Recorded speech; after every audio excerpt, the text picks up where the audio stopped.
The Germans had never seen anything like her. Over 670 feet from bow to stern, stacked with 7 turrets, each named after a day of the week, and armed with 14 12-inch guns. She was HMS Agincourt, a dreadnought so extreme it terrified even her own crew. Rumor had it she was cursed, and that firing a full broadside would tear her in half. No one had ever dared to test the myth, but as the enemy ship closed in, Agincourt had no choice. All guns went out at once. Aboard the nearby HMS Galatea, a sailor watching from the deck said, quote, "The explosion lifted us out of the water. I felt as if my head was blown off." Agincourt disappeared behind a cloud of fire and smoke. For a moment, no one could tell if the curse had turned out to be true. At the dawn of the 20th century, the hammering at British dockyards never stopped. Sparks flew from steel as workers, soaked in sweat, labored day and night, creating a machine that was about to rewrite the rules of naval warfare. Gone were the days when battleships sailed across the seas, powered only by the wind and the will of their crews. A new age had arrived, and leading the revolution was Admiral Sir John Fisher, first Sea Lord of the Royal Navy. Known for his radical ideas, Fisher was determined to unleash a warship so fast, so heavily armed, and so menacing that it would make every other vessel afloat look like a relic. The result was HMS Dreadnought, a word once used to describe those who feared nothing. Now, aboard this warship, every sailor would embody that same fearlessness. When Dreadnought first cut through the water in 1906, she moved like no other. Beneath her armored hull roared the power of steam turbines, a cutting-edge technology that until then had only been tested on a few vessels. While some doubted the capabilities of an engine like this, Dreadnought proved everyone wrong upon darting across the sea at 21 knots, making her the fastest battleship on Earth. But velocity alone wasn't enough. Naval architects knew that modern battles wouldn't be fought at close range anymore. Torpedoes now lurked beneath the waves, and rivals fired from beyond the horizon. A new kind of firepower was needed, something with reach and extreme accuracy. Inspired by the ideas of Italian naval architect Vittorio Cuniberti, the Dreadnought cast aside the traditional patchwork of smaller guns for 10 12-inch guns mounted in 5 twin turrets, stretching across her 527-foot frame. While she did carry secondary weapons, some of them would soon be removed upon confirming that the brutal force of her primary arsenal was all she needed.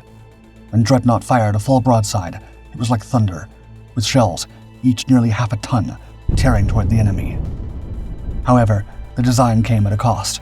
To fit the firepower and propulsion, the hull had to be narrow and the crew quarters cramped. Sailors lived cheek to cheek, enduring heat, noise, and the constant thrum of turbines. But she hadn't been built to be comfortable. She was meant to dominate. Upon commissioning, Dreadnought was instantly named the flagship of the Home Fleet.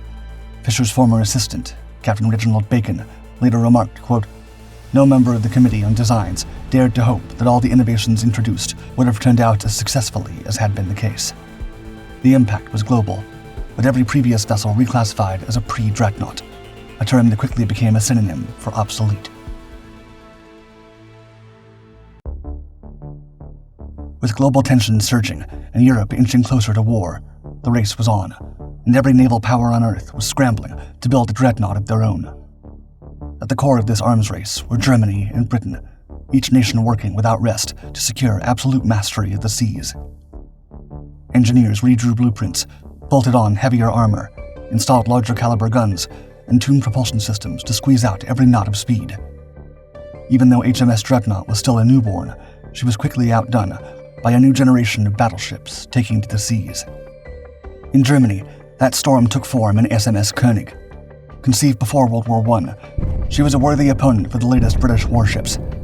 Packed with 10 12-inch guns, mounted in a modern centerline layout, König was the first German battleship to abandon wing turrets entirely, providing superior fire control and a lethal broadside.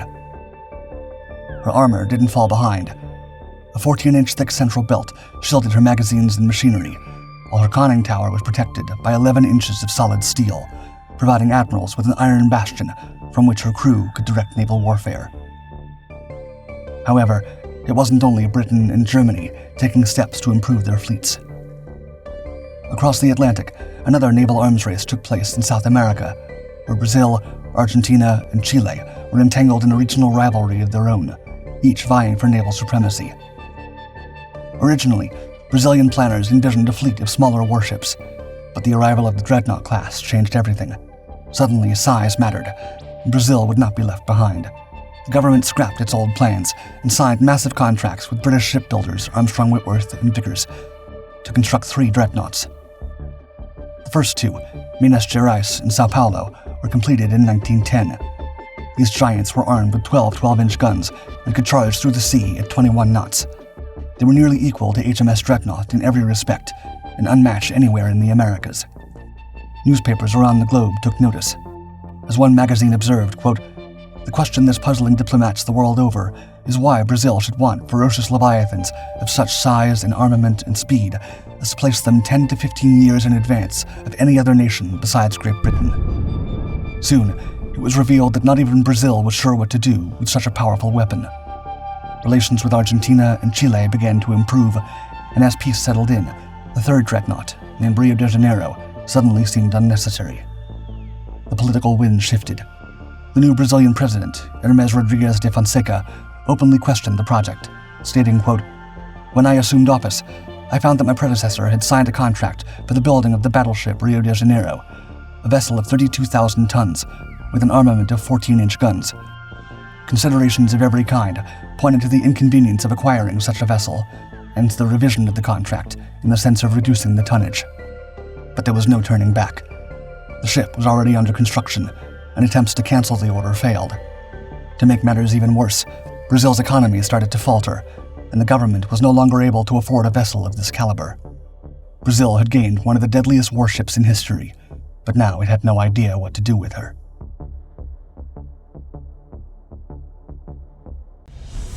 Almost as soon as Rio de Janeiro was launched in early 1913, Brazil began looking for a way to offload her. Luckily for them, thousands of miles away, there was a navy desperate to get its hands on a ship like her.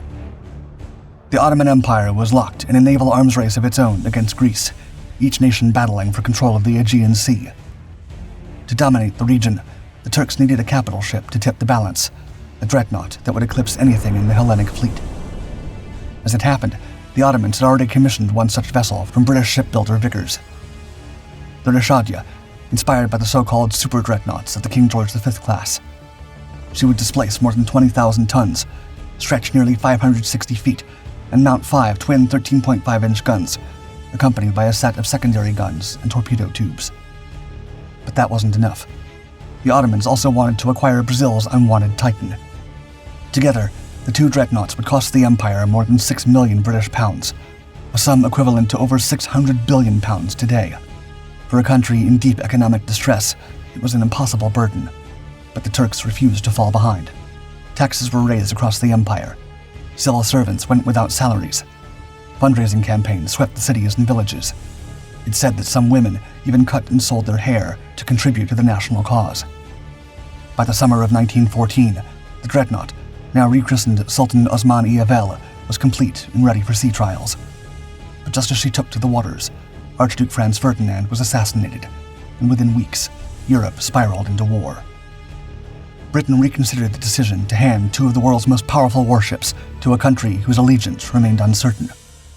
Though the sales contracts had included a clause allowing Britain to retain the ships in the event of war, Britain had not yet officially entered the conflict. And so, the Ottomans sent a crew of about 500 men to Britain in August 1914, tasked with taking possession of the vessels. However, Winston Churchill, then First Lord of the Admiralty, issued a firm, unapologetic statement the moment the foreigners arrived. The ships would remain in British hands. No foreign sailor would be allowed aboard, and the vessels, paid for in full, would not be delivered. The Turkish sailors protested and even threatened Churchill to board the ships regardless. But the future Prime Minister was not playing games. If the Ottomans dared to set foot on the dreadnought, the British would not be afraid to use force to get them off. The only way the Turks would return home was empty-handed. Historian Robert K. Massey later wrote, quote, "Churchill never apologized. The Turkish battleships were vital to us. With a margin of only 7 dreadnoughts, we could not afford to do without these 2 fine ships." The only thing Churchill did to try to placate the Ottomans was to promise to return the ships after the war, fully repaired. as well as pay Turkey £1,000 for each day the vessels were held, provided they didn't declare war on them. But it was too little too late.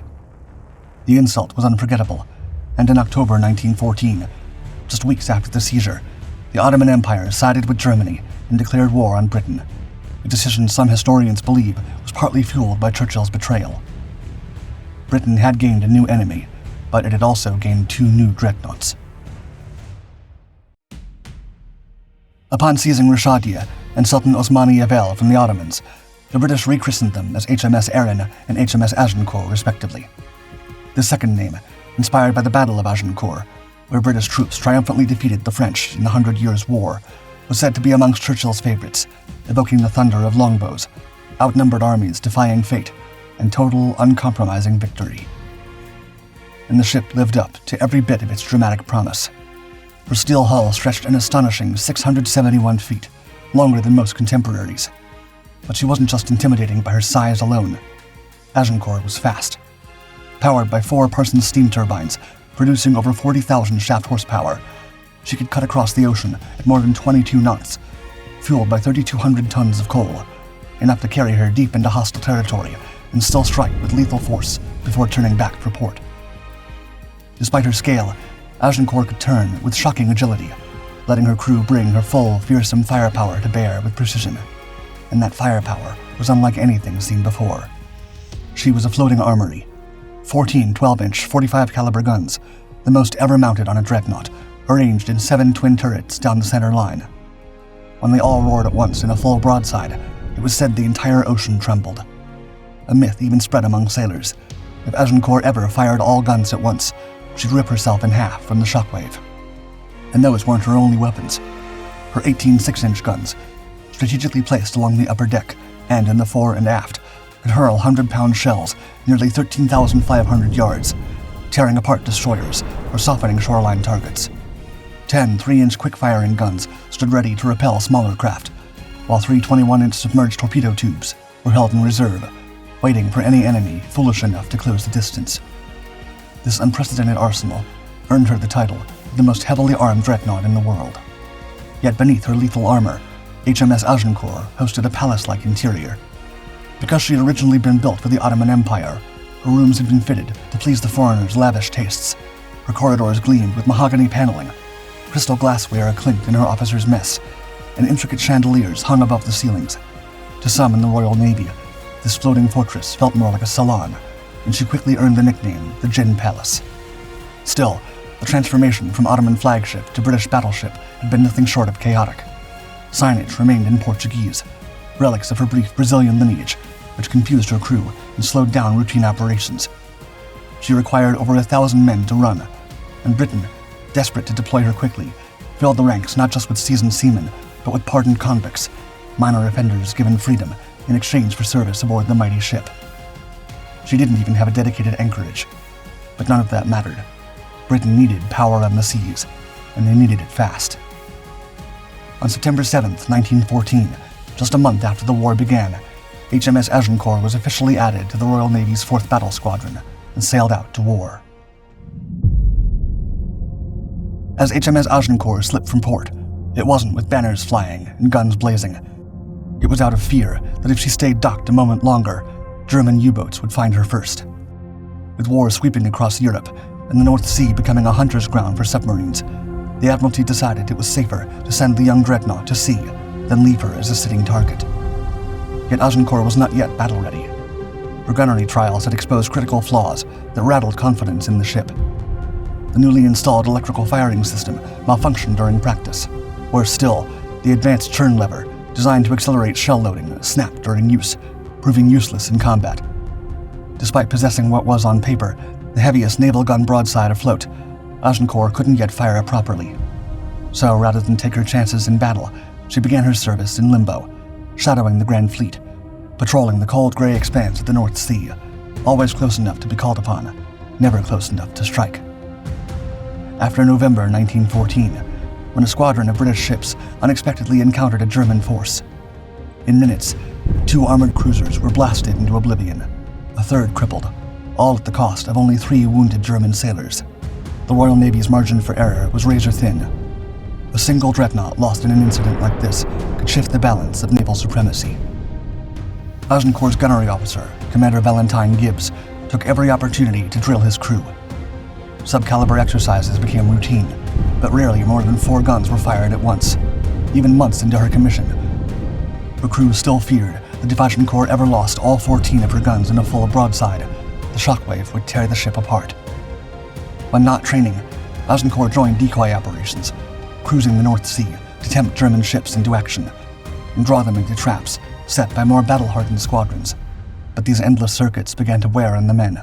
Morale drained away as the so-called most lethal warship in the British fleet became little more than a floating lure.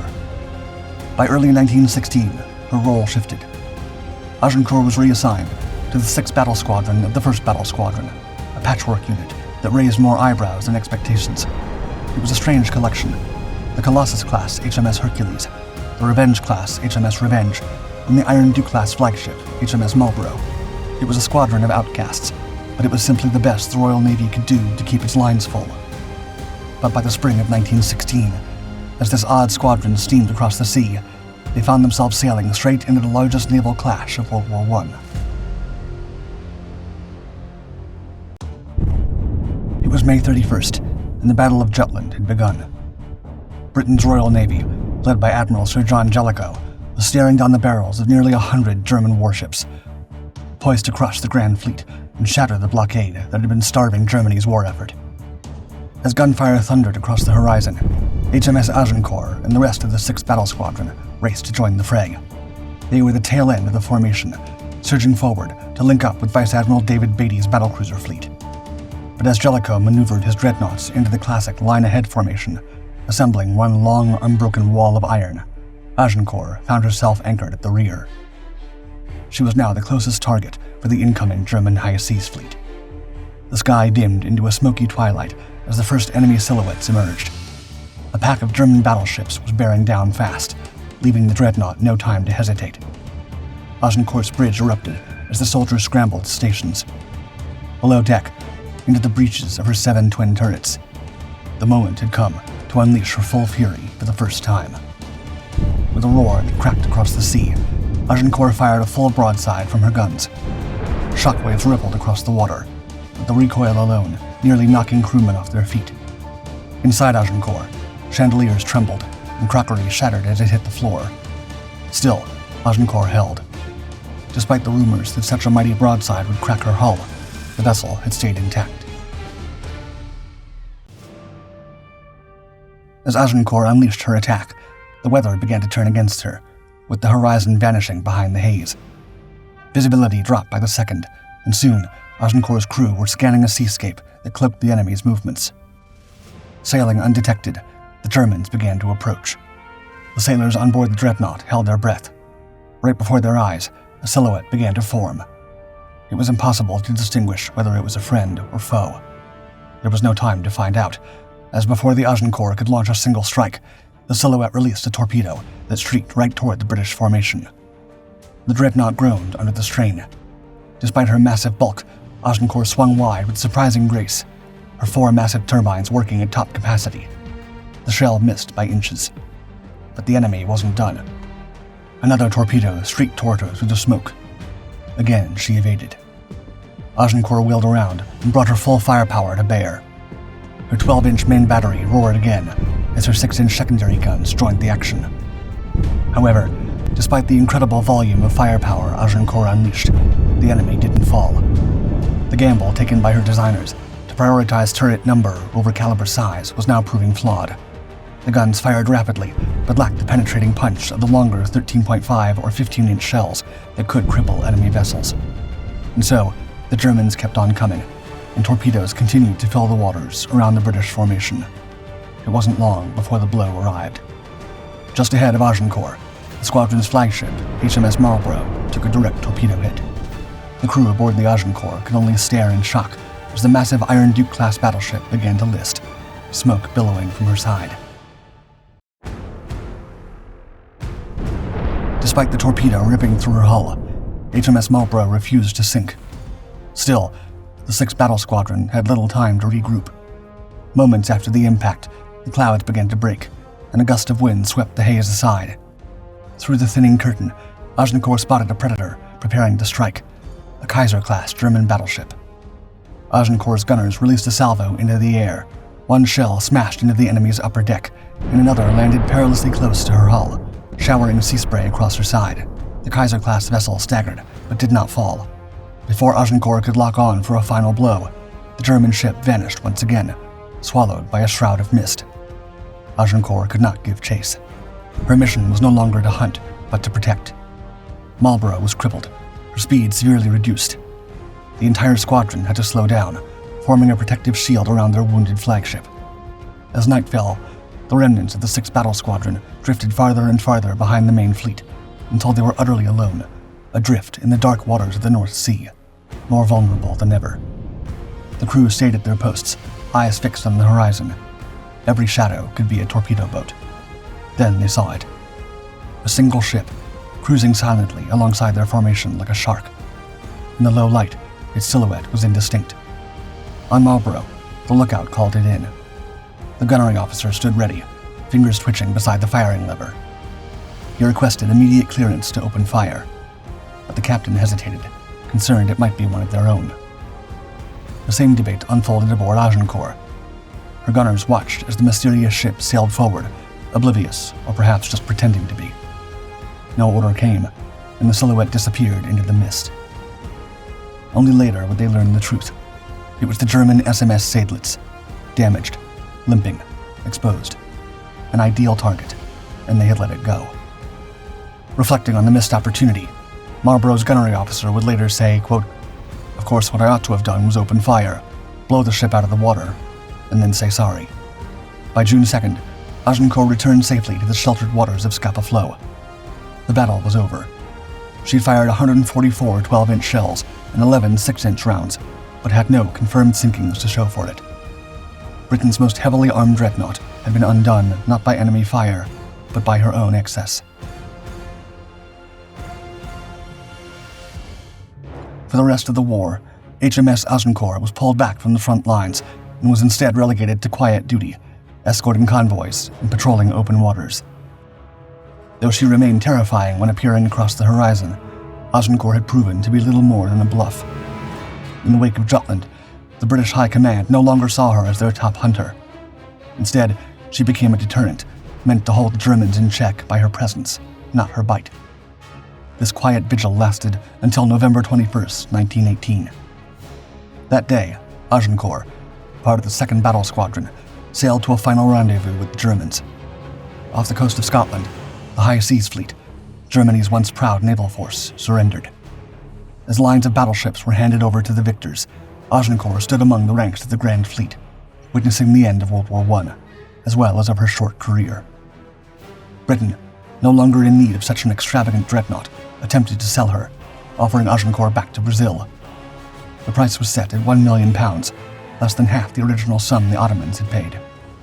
But Brazil had not changed its mind. There was still no place in their navy for a ship with 7 turrets, a crew of over 1,200, and no notable victories under her belt. Unwilling to let go of her entirely, the Royal Navy toyed with the idea of reinvention. Plans were drawn to convert Agincourt into a self-sufficient fortress at sea. 5 of her 7 turrets were slated for removal to make way for workshops and storage. But in 1922, the world's naval powers gathered to prevent another arms race. The Washington Naval Treaty imposed strict limits on battleship tonnage. Space had to be made, and Agincourt, powerful but impractical, was deemed expendable. For the price of just £25,000, less than a single turret's worth, Agincourt was sold for scrap.